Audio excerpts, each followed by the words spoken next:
Hey, what's happening, guys? Saturday morning, Memorial Day weekend.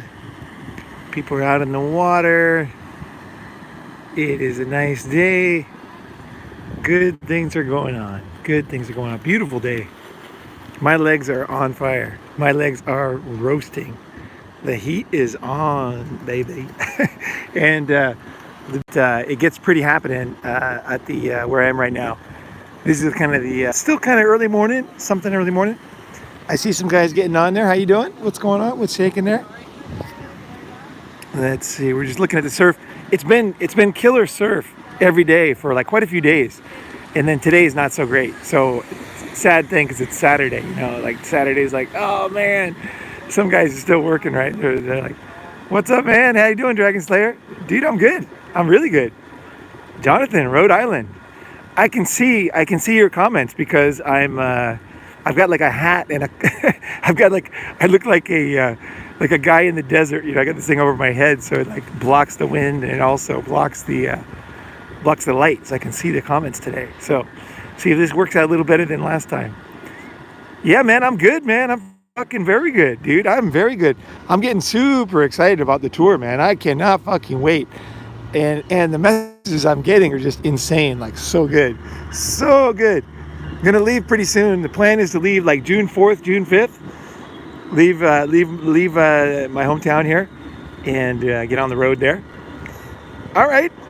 Any questions to get started? Like, let's see. Do you recommend men getting a lot of sun? Yeah, sun is good for vitamin D. And vitamin D, even when they supplement food with it, it doesn't absorb in the stomach very well. I guess the acids kill vitamin D. We in the past, humans didn't have clothes on, so we absorb vitamin D through our skin. And it seems like, from everything I've read, is that vitamin D is best gotten through the skin. So you do want to get some sun. Absolutely. It makes you feel good. Don't get too much. You don't need much though. Maybe like, I don't know, maybe like, what I read was like 10 minutes at a time, or 5 minutes is enough. Like every day, like 2 or 3 days a week, and you'll feel better. You'll physically feel better. And vitamin D is one of the most important vitamins for mental health. So like also your bones and your eyes. So yeah, no, I think being outside is good, but I also do wear a lot of sunscreen because where I am, it's so hot, right? Will you have a Vegas summit? I tell you something, it's a good question, actually. I'm very open to a Vegas summit, but we have not got a place yet. So we had a couple guys in Vegas who were interested, but nobody could host because they had wives and things like that. So I'm open to a Vegas summit, and we could do a Vegas summit at the very beginning of the tour. If somebody steps up with a place, I'm totally open to it. Vegas is a great location. I know the place well. Food is good. Fucking, we will be munching out. But we can always do it later too. So let me know if somebody's all fired up and they want to do it. I can handle heat. Yeah. Not the humidity. You get used to the humidity, man. No problem. Like Thailand, when you first move there, it's like, or like Florida, it's like you get used to it. No big deal. No big deal. Just like everything, right? Thanks for all the content, dude. No problem, man. Dude, Davey, dude. What's up, man? I've been waiting for you to get your voice back. All right. So I want to go into here, I'll go into the topic and then see what you guys think. And if you guys have questions, because it's actually an important topic. So I was talking to a friend of mine this morning, and he was saying basically he was saying like nobody can fuck you over because you're so he didn't use the word unblackmailable, but he was like, it's so difficult because you don't have a certain location, you don't have a job you have to be at, you don't have a family that you have to worry about what they feel, you don't care what people think, at the same time as you have a lot of friends and a network, a network of a very strong social network of people that support me and are there for me. Guys, I have very, very good friends.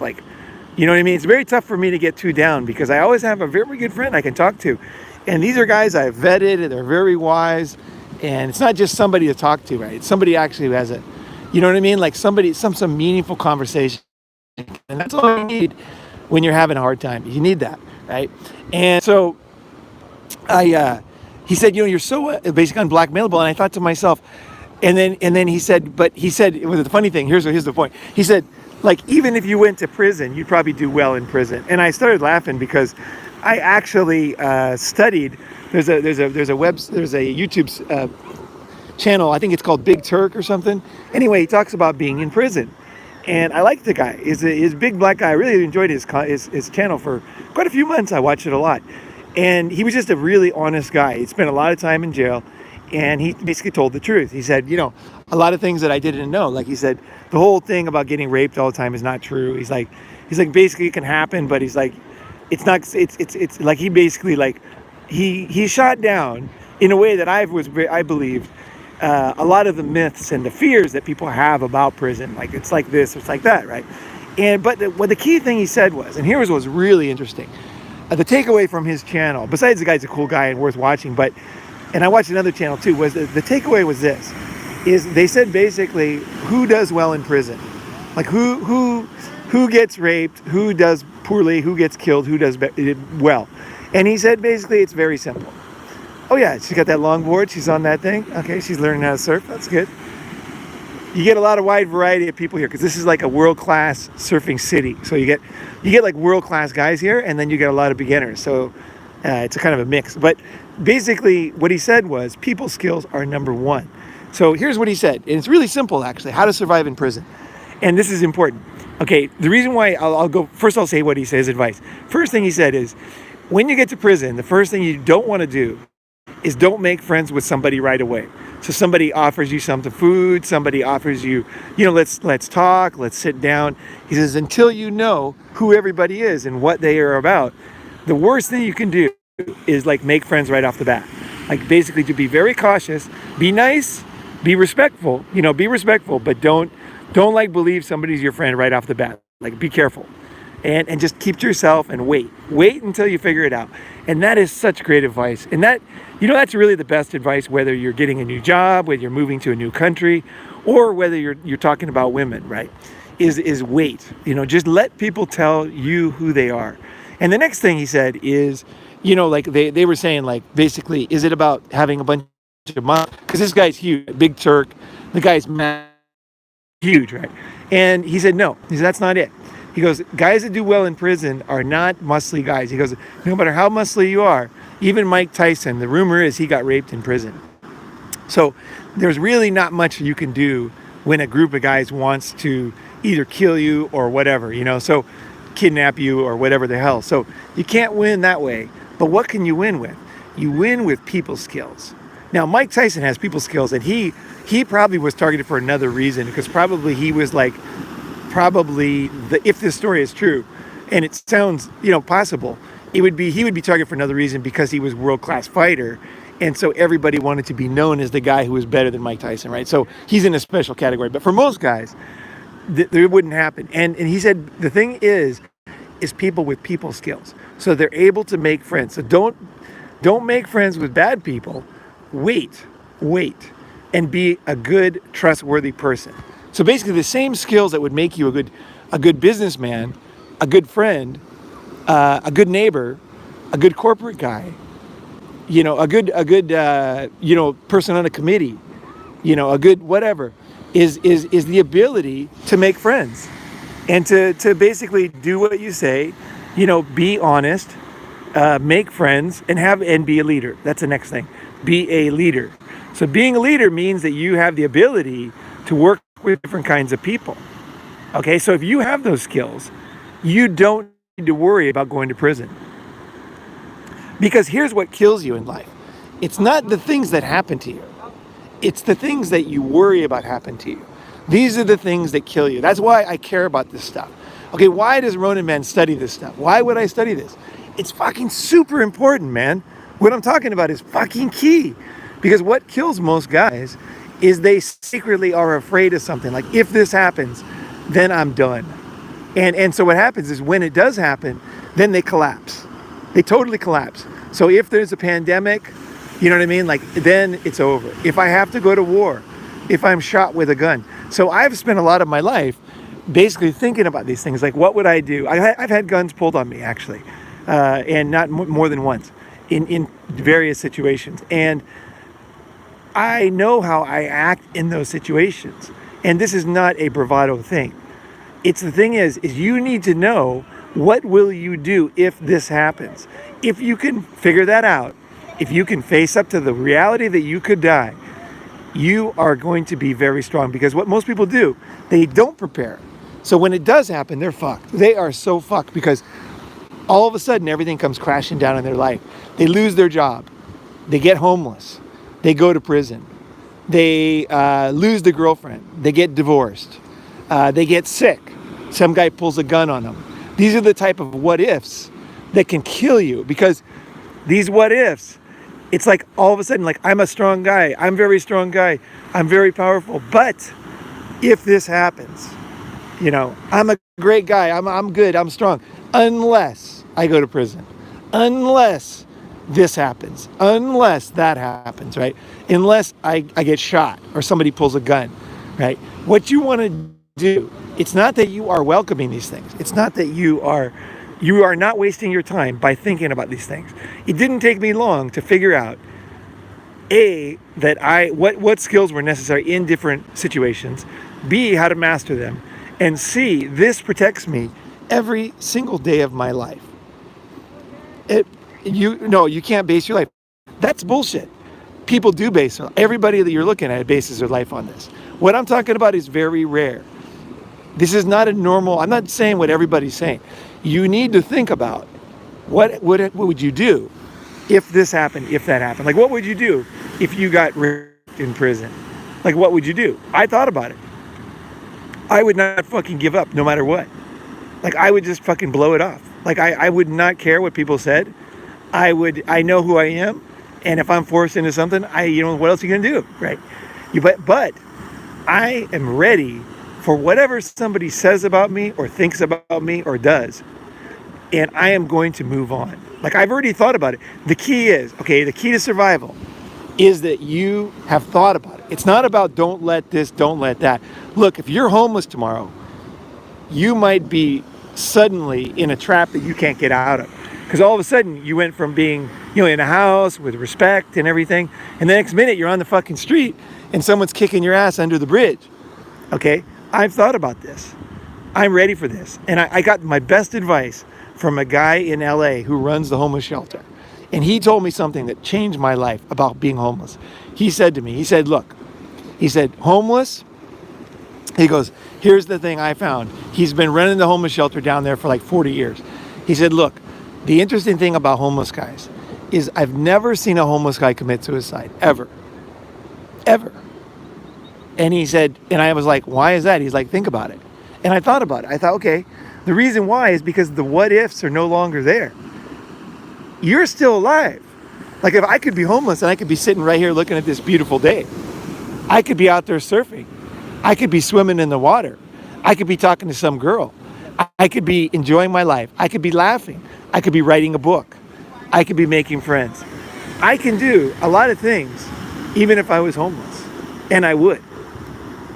I would not let anything like that bother me. I'm serious. I've already thought about it. Like, if I'm homeless, it's like, fucking, okay, here's the new thing. Figure out being fucking homeless, right? Figure out what I can learn from being on the street. Because most people, they live their lives in this fake, like all these houses and fucking fake bullshit up there. And then they're afraid. They're like, oh, if I was down there homeless, then I would be fucked, right? And then, so basically, when they go to sleep at night, they don't hear anything. They don't see anything. They don't know what really happens on the street. Homeless guys, they know. Homeless guys are interesting because they know who's full of shit, actually. Like, they know a lot of stuff, actually. They know the people that are cheating on their wives and husbands, and they know the people that they watch stuff. They see stuff. Being homeless is not all bad. I mean, you learn a lot by being on the street. We humans never had homes until recently. Humans are not made to have homes. Homes were recent, man. Fucking, you know what I mean? Think about it.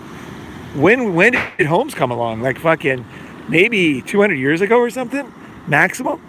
Like, for most people, they like Thais don't even. A lot of Thais live on buildings because it's so warm. They don't even have a fucking home, and that's often the case. So the thing is if you think about these things, don't just say, hey, don't let these things control you. You're letting them control you by not thinking about it. I say, what if I was raped in prison? What if I lost all my money? I've already done that. What did I do? It was very fucking difficult because I hadn't thought about it in advance. I lost all my money in one night once in 1999 and in a bad stock trade. And it was like the next day, I was like so stunned and confused. I did not know what to do. I was afraid.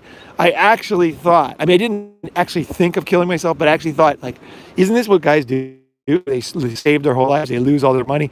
Isn't this what they jump off? I was sitting there going like, what do I do? Like, I feel like such an idiot. Like, I was like, one day I had a bunch of money, the next day I had zero. Like, I lost it all in one night. And it would happen in an hour and a half too. It was during the internet bubble. And the next day I was totally confused. But I learned my lesson. I learned my lesson that you need to think about the what ifs. I'm not saying like, don't be like the question was very good. Like, don't let it control you. That is letting it control you. What you say is like, realistically, if tomorrow I get cancer, what am I going to do? Okay, let me tell you what I would do about getting cancer. I've thought about that. Okay, I got a good friend and I talked about him once, and he got cancer and he was on the verge of dying for many, many, many, many months, maybe even years, because it kept coming back. And I talked to him about it, and I saw him and he was smiling. And I was like, dude, what happened? Like, the cancer went away? He's like, oh yeah, it eventually went away. And I was like, or he beat it, through therapy and everything, right? And I was like, dude, like, you're like a different person now.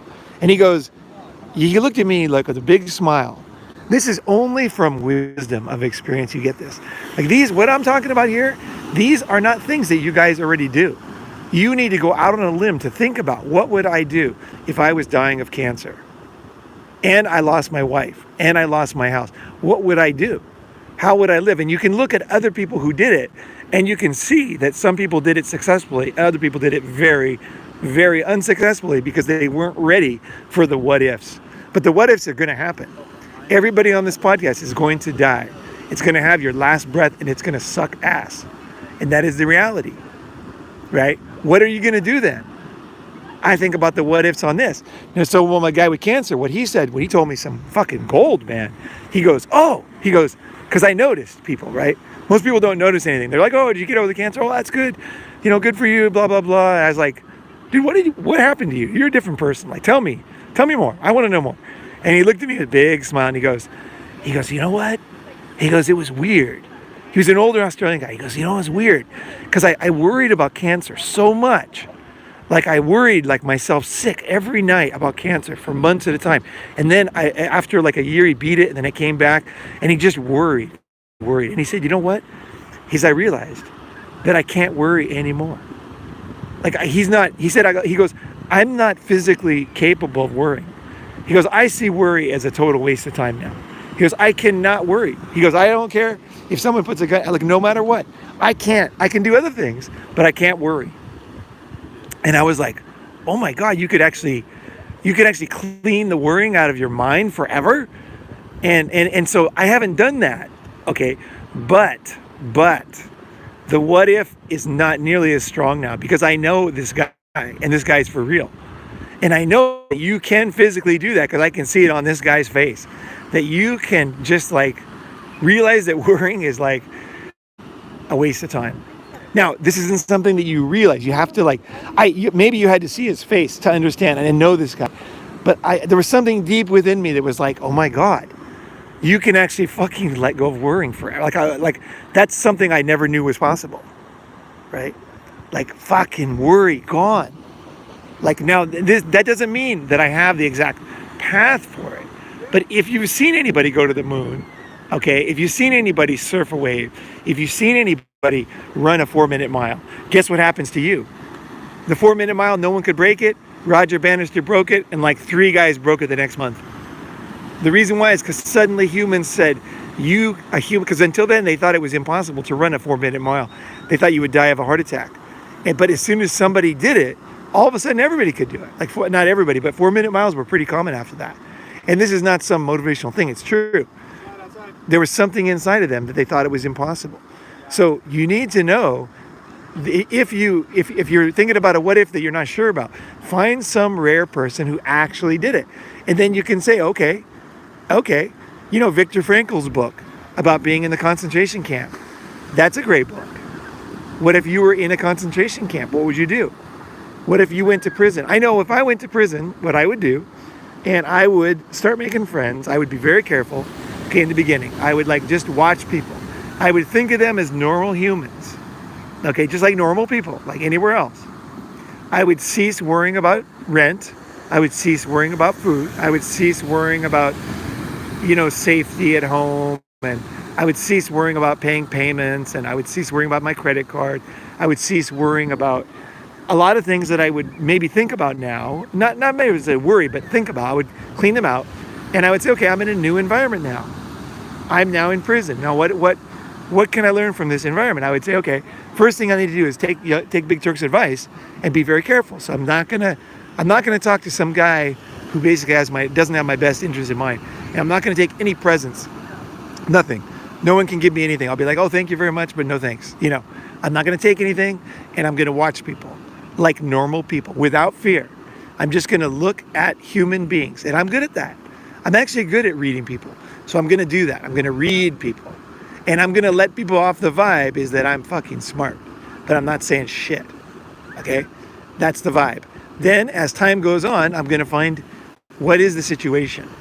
What is the deal in this new environment? Like what are the forces here? What's true, what's not true? Because you hear a lot of bullshit. And like what's true, what's not true in this particular institution. And then I'm gonna say, okay, now like where can I make a friend? Like what would be the next, you know what I mean? Like who's safe, who's good, who can I trust? It might take a couple months, right? No problem. It'll get obvious. Someone will come up to you and be like, hey man, and like you realize like this guy is cool, right? So I would do that, and then I would make friends, and then eventually I know what would happen is I'd end up being a fucking mastermind in prison, 100%. I'm very good with people. I love people, and I'm also intelligent. So that combination in prison is valuable. Where I used to think that if you were dumb and violent, you'd do well in prison. Actually, I found out that's not true. So it gave me a lot of confidence because I'm like, okay, if I did go to prison, okay, that's what I would do. I would fucking see it as a new environment. I would learn as quickly as I could. I would enjoy the things that I could do in there. Maybe there's a library, right? Maybe there's a window with a view. Maybe there's a gym. Right now the gym's fucking closed here. At least in prison, you can go to the fucking gym. It's in some ways better, right? But the other thing is there's a great old saying, and it's like two men looked out of prison bars. One saw mud, one saw stars. And that sounds like a kind of motivational thing, and that's what people use it as. But for myself, I use it differently. I say to myself, you know what? I'm actually, it's a question to me. What kind of person am I? I'm actually the kind of guy who does see stars. Like, I'm the kind of guy who could sit in prison and think, well, I got no rent. I can relax here, make some friends, figure out what's going on, learn some things from people that are out of the box. Because I guarantee you this, guys in prison they're much more red pill than blue pill. Like, they've figured out life. A lot of bullshit, a lot of fake shit gets stripped away when you become homeless, when you go to prison. When you get thrown out of society, it's tough socially, it's tough emotionally, but it's got its good points. Oh, there's a wave. Fucking A. That guy's all over that. Dude, yeah! Oh, unfortunately, he can't surf. Oh, well. That's too bad. That's a tragedy. Well, it's good for him. He's out there doing it. He took off. See, now the key thing is with surfing, he was in the right place at the right time. Everybody else was in the wrong place. He was out there, and he fucking took off. Good on him. And he fucking made the drop. Fucking A. It's all about being right place, right time surfing, right? So there you go. The what ifs: prison, death, guns, divorce, bankruptcy. What else? Pandemic. What are the other what ifs? What are the what ifs? What do you guys, what's the, adventure. Fuck yeah. Fucking adventure. Hell yeah. An adventure is going to start here soon. If anybody, I'm going to make a list of the cities. I got a bunch of cities now. We're going to leave on like June 4th or 5th, something like that. And Vegas is still a possibility. Need a house. But definitely the Ozarks is going to be the first summit that's going to happen. And the plan right now, okay, is to first go to Arizona way, then go to Texas, and then go to the Ozarks in Arkansas. So that's kind of the plan. It's kind of the semi-plan right now. And then we're going to keep on going after that, obviously, and get to New York. I would like, just if I'm going to have a wish list, anybody who is on our path that wants to put us up, we don't need much, as you might guess. Garage floor, we're going to have sleeping bags, we're going to have yoga mats, and I'm going to be fine with that. If you got luxury, that's fine too. You know, pissing horse statues, you know, golden pissing horse statues around, and Lamborghinis, that's fine too, but we don't need much, and that's the way I live anyway, so it's all good. So if you want to put us up, just add me on Telegram, Ronin free, and then we'll put you on the list. And then as we get to your city, we'll hang out, right? So, and if you have a house you want to do as a summit and it makes sense, you know, it's not like right after another summit, then we could do that. And I guess a big announcement here is we're going to do mini summits. So 1-day summits and also full-on summits. So Ozarks is going to be full-on. Ozarks is going to be the real deal. It's going to be a regular summit like you used to, 3 days, and guys will come early. Probably, you know, guys tend to come early to these things and tend to stay a couple days afterwards. It'll be like that. It'll be full-on, in-depth. But we're going to do 1-day summits also.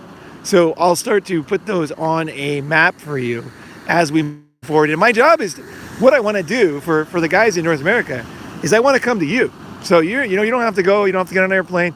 He said, we're going to be there. So if you want to meet up and you want to be part of something, you know, this is a chance to do it. This is a chance. So if you want to be part of it, like, don't wait. You know what I mean? Like, we're going to be making plans, and then we're going to set cities in stone.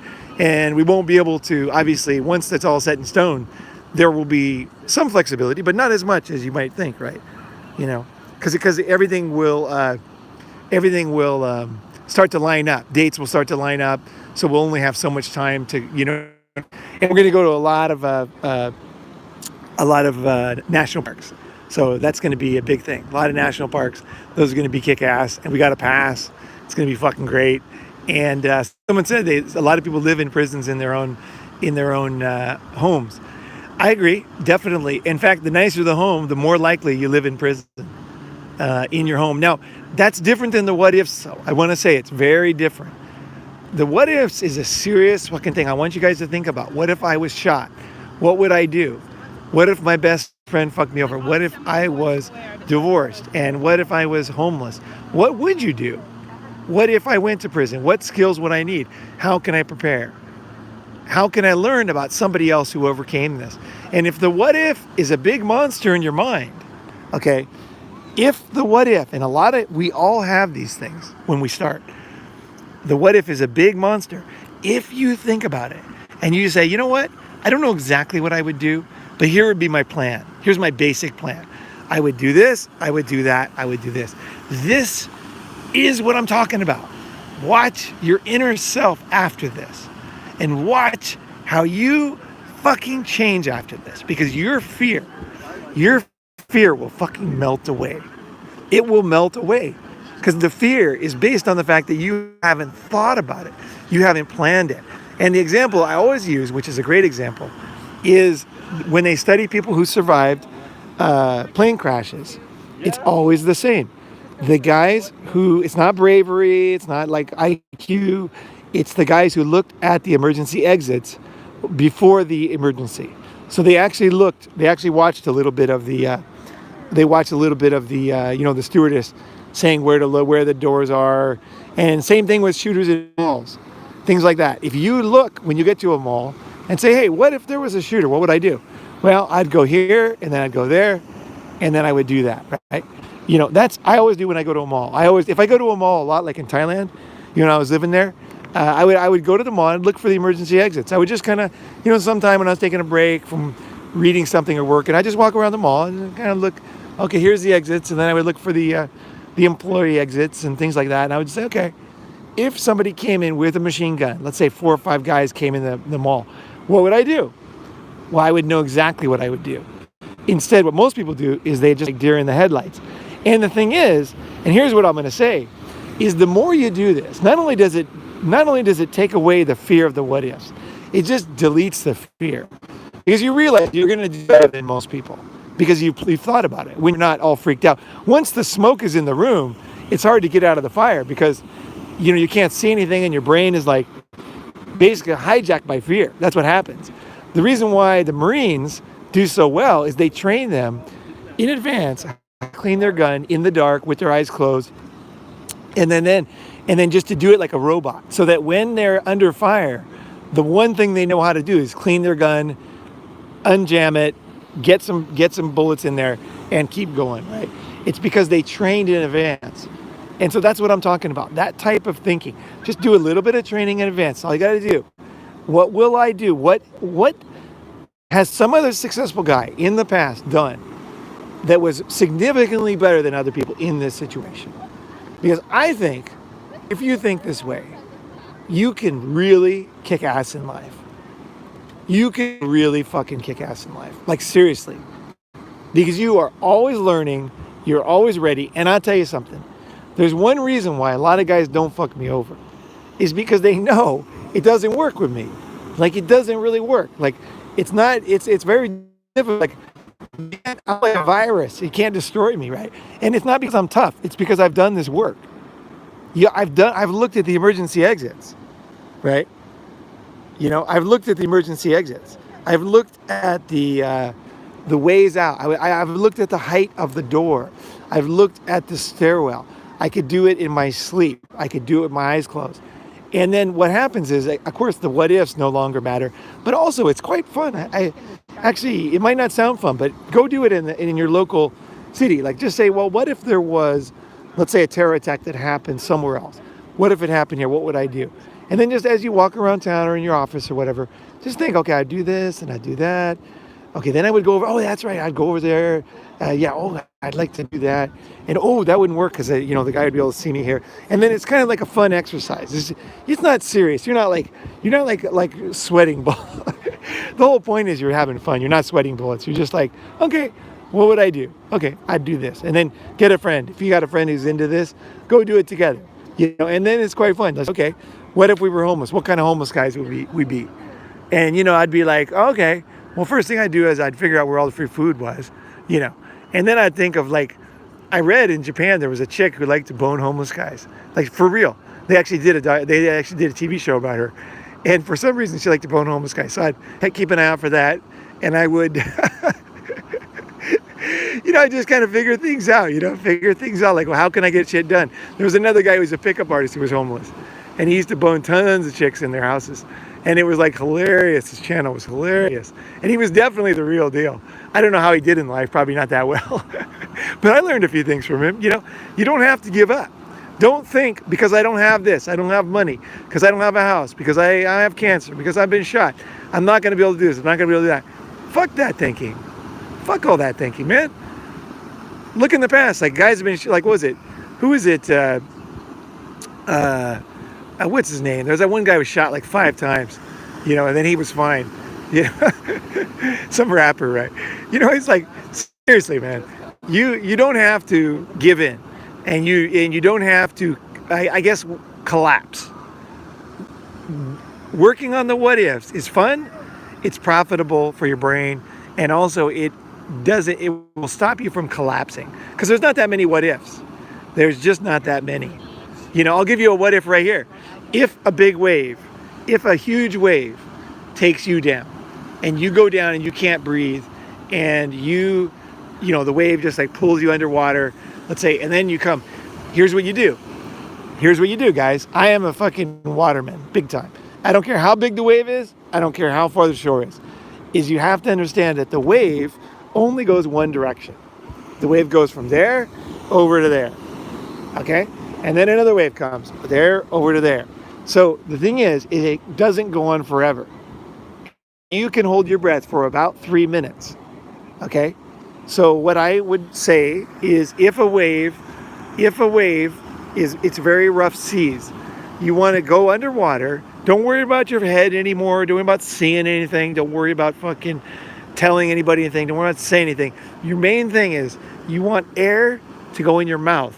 and then you want to close your mouth as quickly as possible, and then go back down, because sometimes there's more than one wave, right? And then just do that. Just come up, get a breath of air, and be ready. And then come up, get a breath of air, and then eventually what'll happen, and I've been in some very big surf, what'll happen is eventually something will change and you'll be okay. And let's say that it pulls you out to sea. Okay, I actually trained as a junior lifeguard right there, that building right there, right in front of there. That's where I trained as a kid. And I learned how to save people. I learned how to save myself. Okay, so there's another thing called the riptide.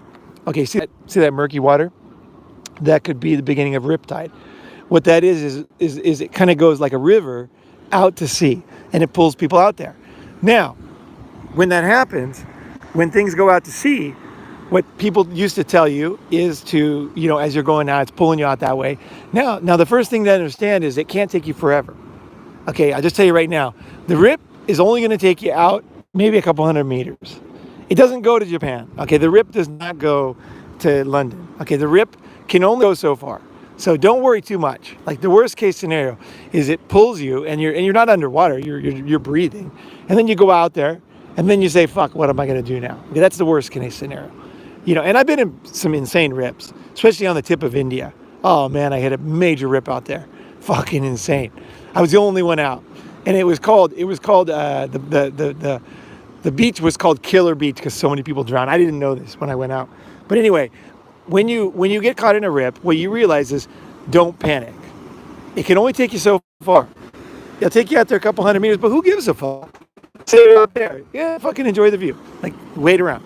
And you gotta swim the angle of the rip, but that's not the new advice.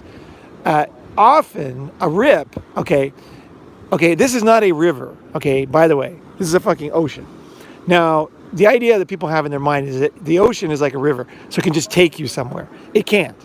Okay, there can be a little, let's say, like a weird physics where it takes you that direction for a while, but then it doesn't continue. So what it often does is a rip is like a circle, so it takes you right back to shore down there. So you don't even have to do shit really, often with a rip. And you can see a rip too, because a rip is a different color. See how it's kind of green and then it's kind of brown there? A rip is a different color, so you can kind of see a rip.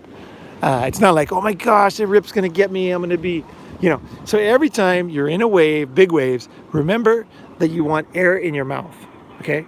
Just get air in your mouth and then wait. Relax. No matter what the wave is doing to you, no matter if you're bouncing off rocks or whatever, just fucking relax and things are going to get better. If there's a rip, realize you're in a rip, don't freak out, realize it can't go forever, figure it out once you get out there. I mean, worst case scenario, you're out there for a couple hours. Who gives a fuck? Swim back in, when you're ready, swim back in. For myself, I could swim over to that harbor there, no problem, and then come in there. I mean, obviously you wouldn't have to go that far. The rip is usually really small, but let's just say I had to, like, who gives a fuck? It's a couple miles down. The only thing I'd do is get a terrible sunburn, right? Because the sun is just too hot. But that's the thing, don't freak out. And so if you have any what ifs in the water, you can ask me, because actually I'm like really, really proficient in the water. And what happens to most people is they just freak out. They just, all of a sudden, they don't know what's going on, they panic, they move around, and the next thing you know, they're dead. Because it's not that they can't breathe 3 minutes, it's that they breathe in water. So they suck water in their lungs. That's what you don't want to do. That's why you don't want to freak out. That's why you want to relax. So the idea of a surfer relaxing and being mellow, there's some truth to it. There's some truth to that being a survival skill that people that don't survive don't have, right? So there's a couple of what ifs that I know personally, and they've served me very well. I could have drowned more than once, but I didn't, thank God. And, so I can give you that advice. Okay, so that's about here swimming in the Philippines, turtle watching. Yeah, I'm a terrible swimmer, but stay calm. Hey, staying calm is more important than being a good swimmer. Okay, in the ocean, okay, this is something you got to understand. The ocean is salt water, okay? Salt water is, people float in salt water. So it's almost impossible to drown in the ocean, actually. Try it. Go in the ocean, take a breath, and swim down, and then just sit there like a lifeless body. Now watch what happens. You're going to float back up.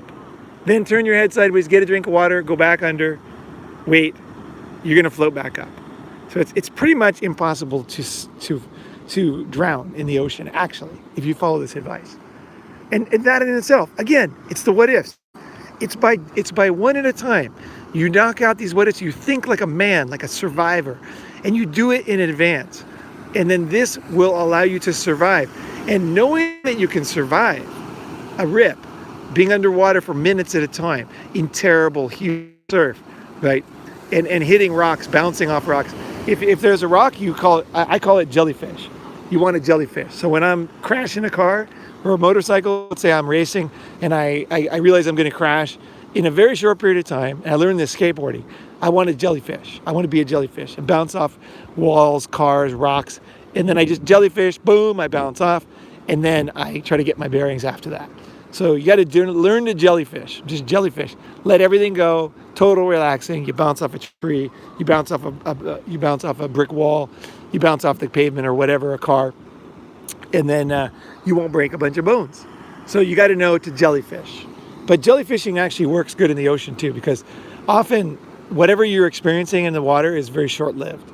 Like this wave, like how long is this wave going to take? Like it's going on, whatever, 3 seconds, 5 seconds, 10 seconds. You know, there it is, going to hit the shore, right? So, ooh, yeah. All right. Dude, there we go. There we go. There we go. Fuck yeah. All right, guys. I'll let you go, and I'm going to run out of batteries. I can't keep going on. But I want to say thank you very much. If you want to be part of the tour, fucking let me know. It's going to be adventure, and I'm going to go fucking eat some food because I'm so fucking starving. Thanks for being part of it, and thanks for commenting. The live chat comments show up after that permanently goes on the channel. That helps the SEO. It helps people see it. So I appreciate every fucking thing you guys do. Thank you for all the questions and just for being awesome. And I can't wait to meet you on the tour. So hang in there, man. Talk to you soon.